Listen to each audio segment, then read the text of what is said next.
Hello friends, welcome to the Plant Science Forum.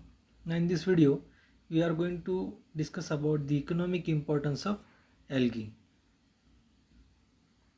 Now in introduction, everybody knows that the use of algae is very old, but it is less significant and it is very less used as compared to the fungi and bacteria.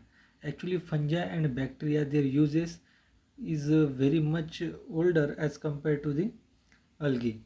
Algae, it has useful as well as harmful aspects. In this image, this part shows the useful aspect. This is how you can see deterioration of wall, so harmful aspect. The death of marine animals, harmful aspect. Here the water reservoirs, they are getting polluted, so harmful aspect. But here you can see the industrial use and the applications of various algal products. So here we can say that the algae is useful. Now first see the algae as a food. More than 100 species of Phaeophyceae and Rhodophyceae, they are used as food. Phaeophyceae and Rhodophyceae, they are the classes of algae. The algae, they are categorized on the basis of color pigments. Phaeophyceae shows the dark brown pigmentation and Rhodophyceae shows the red color pigmentation. The first example is Porphyra, which is a red algae rich in protein and carbohydrate. It is a good source of vitamin B and C. In Japan, it is called as nori, whereas laver in England and sloak in Scotland. Another example is Laminaria saccharina, which is rich in carbohydrate. The name itself, saccharina, indicates the presence of carbohydrate. It is commonly known as kombu. Now next come is the very much famous example, that is spirulina, which is a Bruggean algae which contains 60% of protein and essential vitamins, unsaturated fatty acid also. Another is the Nostoc cumini, which is again blue-green algae which is a food in China and Java. Now here you can see the various delicious dishes prepared from the algae. Here the Phaeophyceae, Rhodophyceae and Chlorophyceae. This is the general class term used to represent the various dishes made out. And Porphyra, the example we have seen just now, Laminaria, again the Porphyra, and the various kinds of algal example which is being used as a food in different places worldwide. So now let's see the example of uses of algae in the industries. Here the most important is the product agar agar, which is obtained from the algae Giladium and Gracilaria, and third example is the Chondrus. It contains the polysaccharide agarose and agaropectin. Now this agar agar is used in the food industry, pharma industry, cosmetics, laxative and ointment. There are various uses. In this image you can see the Giladium, Gracilaria and Chondrus. These are the three algae from which the agar agar is derived, and these below three, they are the products made up of agar: food industry, pharma industry and again the food industry. So there are very multiple uses of agar agar. Now below is the Carrageenan. It is a phycocolloid again obtained from the algae and similar to agar. It is obtained from the cell walls of Chondrus crispus. The Chondrus algae is shown in the upper position, and the another example for the obtaining Carrageenan is the Jajartina stellata, which is shown in the below section. So this used as a stabilization in paints, cosmetic, clearing agent in alcohol and sugar. So here again there are multiple uses, and in the images shown you can see how broadly it has found its application in various industries.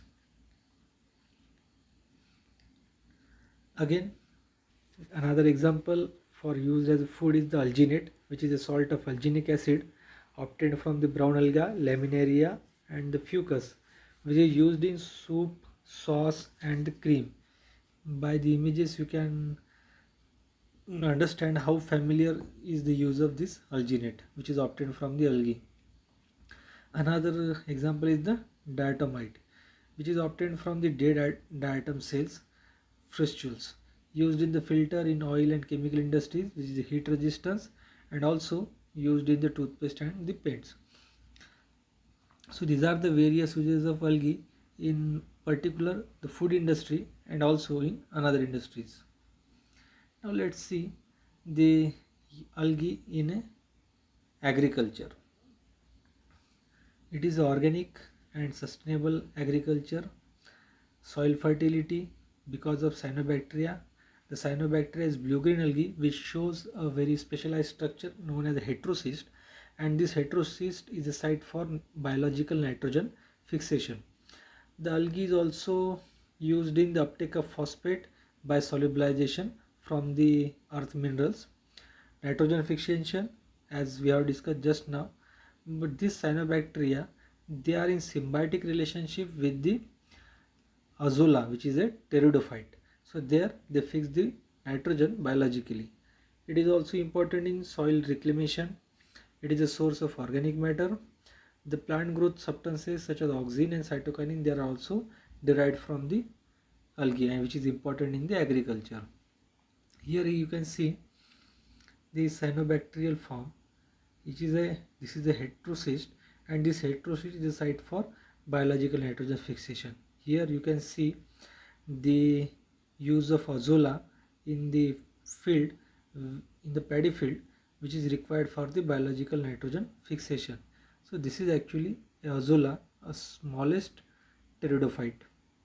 And here in this a complete path you can see the uptake of phosphate by the plant by various biochemical processes, which is facilitated by the algae.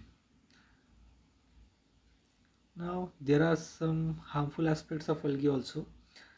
In the water supply, they deteriorate the potable water quality. It tastes bad. There is the odor and corrosion of water pipes and the boilers.